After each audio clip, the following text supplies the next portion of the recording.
welcome back to Origins 2018 with the Dice Tower. I'm Mandy Hutchinson, and I'm excited today because we have Mike Selinker with us from Lone Shark Games. How are you doing? I'm doing great. This has been a great show so far. Oh, amazing. Yeah. And I know you brought us lots of goodies, and there's lots, so we're going to just jump right in. Absolutely. I'm not even going to tell you about the Jenny's ice cream I had this morning, but really, you should be at Jenny's ice cream right now. You're making me jealous. Okay, let's start with the Ninth World. Okay. All right.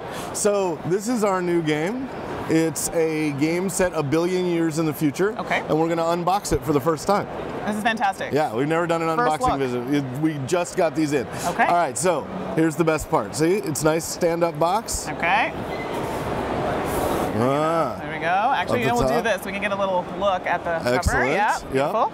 All right, and then, so the game, the outside, and then we put it on the ground like this, right? And here, we have this beautiful map of the Ninth World, which, as I said, is a billion years in the future. And then, look at that. I like this. Isn't this good? This is fantastic. Yeah. On top, so here we have the board. It's a scoring track, and then places for your cards to sit. We'll put a bunch of stuff on that in a minute. Here we have a nice little rule book that holds everything together. Take that. Character cards. The character cards are all these explorers that have very different play styles. We got a bunch of those. So those look good. We've got these pretty little bid shields for hiding your cards from your friends. Okay. Oh. Nice little phase order and phase order cards. That's all good. Okay. Token sheets, of course. Very pretty layout here. We got a monolith that pops out, becomes a three-dimensional object. I guess it's three-dimensional no matter what you do to it. But and then we have two trays, one of which has a nice cover on it. Pop that off. Out comes a couple of nice little dice. We've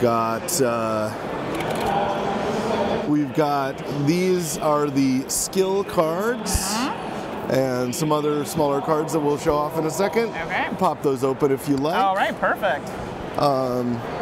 And probably should have popped these out, but you know. No, it's okay, we've got time. Although, these nails are not functional, so I'm going to pass these over to Kenny. My nails are sort of functional. Better than mine. I mean, they're not like I can dig out an ant colony or anything like that functional, but I'm not. They're doing the job. But I'm not a pangolin, so it's okay. But yeah, so we got some of these cards that have our skills on them. This is a skill building game, so you're going to need those. Okay. And then we got some power cards for all the variety you want. There's 50 different ways to play every character. Got some wounds. And then we got, in the next tray down, a second tray in here. Oh, wow.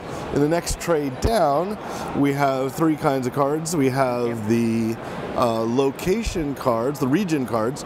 The regions, it's a crazy, big, beautiful world in the Ninth World. It's the age of man has risen and fallen 8 times, and we get all the stuff in the 9th one. Okay. And so we got a lot of different places to play.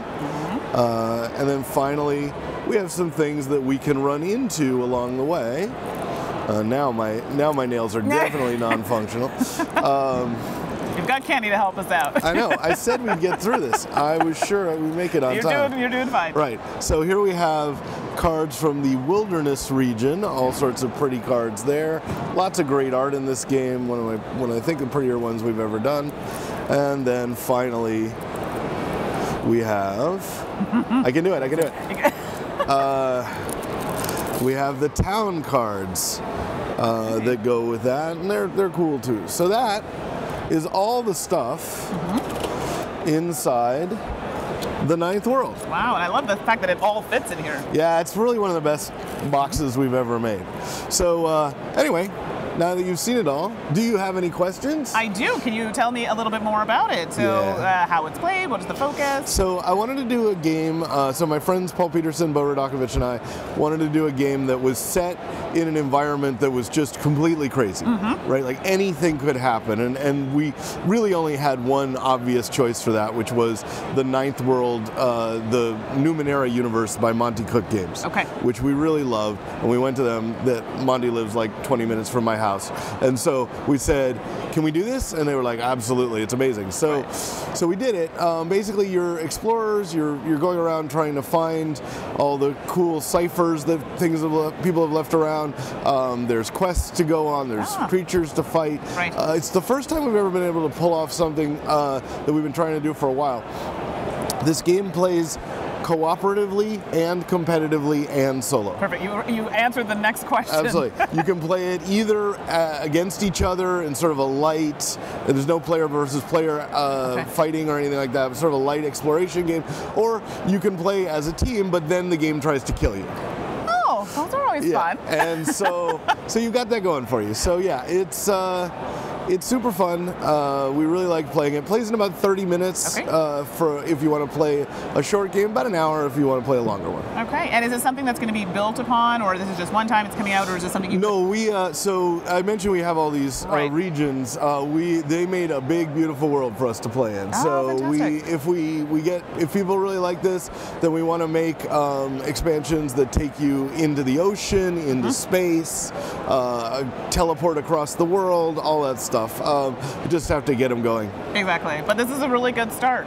I think so. Thanks so much. We debuted it today, and people have been really liking it. Amazing. I know you have other ones we want to get to. So we're going to take this, we're going to put it away. Because I know you also have a Q&A, so put those questions into Sam if you want more. Yeah, happy to answer whatever you want. I'm going to get Kenny to help me out here. Clear those out. Yeah, Kenny's going to help me do that. I will get the other games. Hold on one second. There's just so much good stuff. Yeah, I wanted to bring everything out. No, I think it's great. So as we quickly transition from a billion years into the future into a fantasy forest of your imagination, we have Thorne Watch. Thorne Watch is not out yet, so Ninth World will be coming out next week. Thorne Watch is coming out in July, and it is a game we made with the folks at Penny Arcade. They have two great features to them. The first is they make this wonderful comic, and they're brilliant writers and game graphic designers and artists. So the second is they're also our landlord.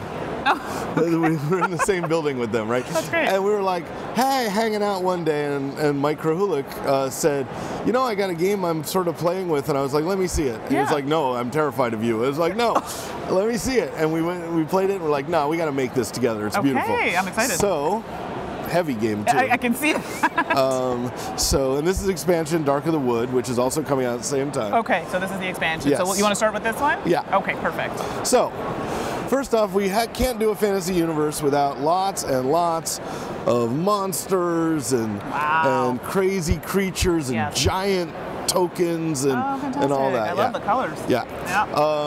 Then, in addition to that, of course, we wanted a space that you could play in, so we created all these gorgeous map tiles that you just look at and you go, I want to be there. You'll note that we intentionally put these white edges around these pieces of art because we want you to feel like you're in a comic book. That these are panels. Oh, very cool. Right? So pull the tray out.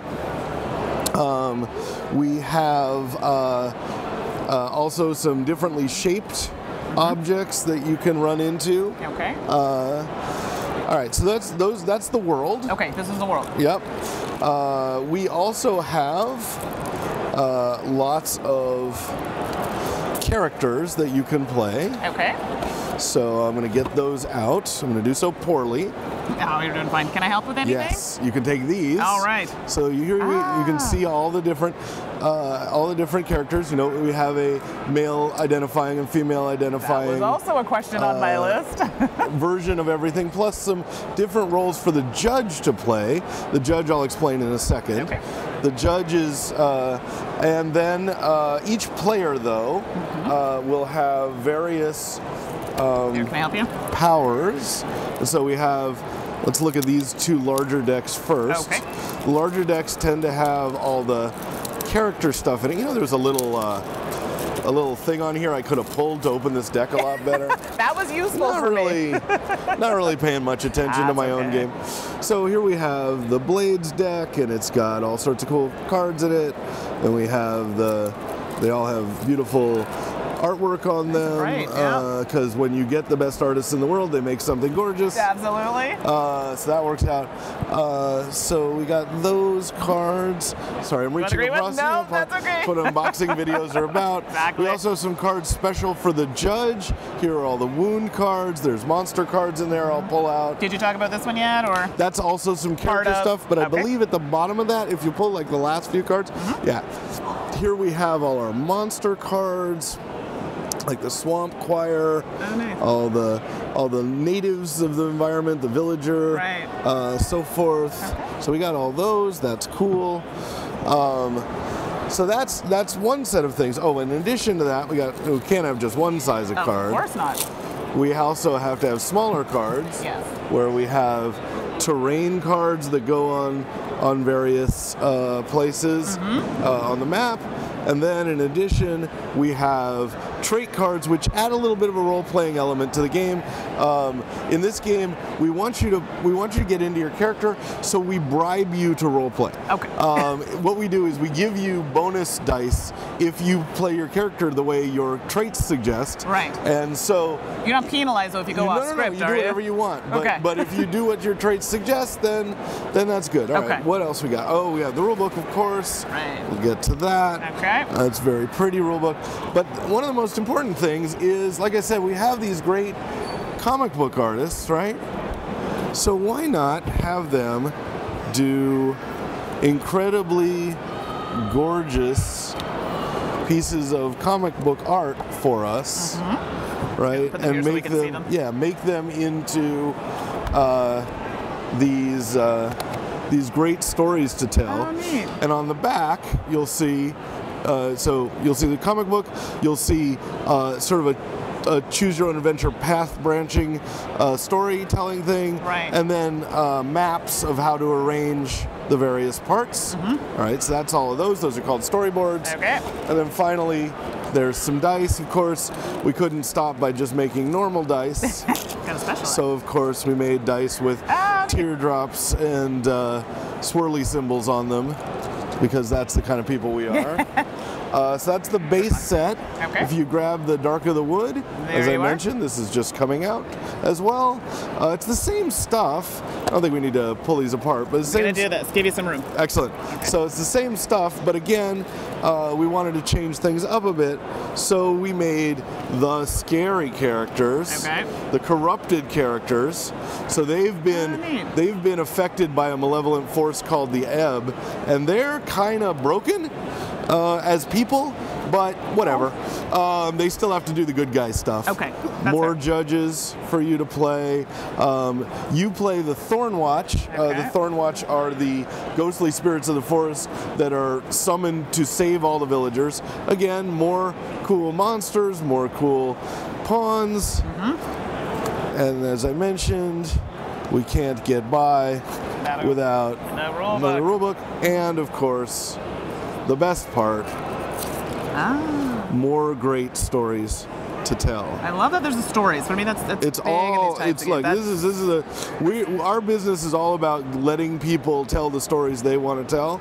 Great. And so, why not make them gorgeous looking in the process? Absolutely. So that, I believe. I think I got everything out of there. And you got the about those? And those are a little similar to what we they had just before. got more cool pictures on them, more cool powers. This is a slightly more advanced set of characters to play. Okay. So is that what the expansion is adding? So we want people to play the base game first before they jump in the expansion if they can take their time. But if not, whatever, do what you want to do. How many plays would you say before you jump into the expansion? One. Oh, okay. Just so you should know the rules before you break the rules, which is kind of how the expansion works. Okay, that's fair. So anyway, I have now broken every bit of shrink wrap I brought with me. Fantastic. And the expansion also gives some new things like episodes and story train cards and stuff like that. There's lots of new stuff in there, but fundamentally, what you're looking at is a very expansive board game that has some very, very light RPG elements. Now, a question, because I've done a playthrough of games they've done, Apocrypha being one of them. Is this a similar type where it's going to be in the set world and you have specific kind of terminology that's geared toward this type of game? Yeah, I'd say so. I mean, we really wanted this to feel like an immersive environment, just like Apocrypha, but it's really different than Apocrypha, absolutely, right? Absolutely. In that regard. So it needed to feel like, a key example of it is the concept called knots. Okay. So you play the Thorne Watch. You're summoned by a bramble knot tied in a tree. And so you pop out of the woods and you solve the problem, and if you succeed, that's great. You disappear back in the woods. So you think, okay, how can you advance a character in that? Well, you can't really, so we want to advance the player. Right. So what we did is we said, each time you win, if there's a success, you get something. You get a crest or a knot. And if you wear that, if you literally tie the knot on yourself, you get a special power for your next game. And so we sort of hardwired cosplay into the game. Which I love. Yeah, we decided, we wanted to see people walking, with a bandolier of knots through the convention saying, I'm ready to play whatever I need to play. Right. And are you hoping this brings in a new type of gamer? Yeah, definitely. I mean, I'm always trying to solve the problem of RPGs are scary. Well, yeah, right? for most people who don't know. Yeah, it's like I don't want to embarrass myself. Well, these don't let you do that. It's very light. And if this gateways you into an RPG, fantastic. It's not an RPG, but it's a board game, but it very much lets you be someone. And that's important because everyone is so different, and I like the fact that you're like, I played RPGs many years ago, and I'm looking at this and it actually is drawing me back in. I love the colors, I like the concept. I think that's fantastic. Well, we didn't go earth tones. We went earth tones and on the Ninth World, right? It's all shiny. Here it's more like, let me welcome you into this environment with some soothing colors, and then we'll scare you with all the sharp, bright purples that we throw at you. This is great. Yep. I mean, like, people want to be scared. It's interesting. I think it's fun to do, and I'm glad we did it. I'm excited to debut both these games here. The Ninth World's available, so people can actually buy it. Perfect. You can't buy the Thorne Watch yet. You have to wait till next month. Oh, boy. But yeah, we're very excited to have them both here, and we're thrilled to the Dice Tower folks for helping us out with this. We have enjoyed all you guys have done to bring attention to both our games and the whole hobby in general. Thank you so much, and we're happy to do it. All right, so thank you so much for joining us. I'm so happy you've definitely got a sale here. I'm definitely grabbing this. Great. And we'll see you all soon.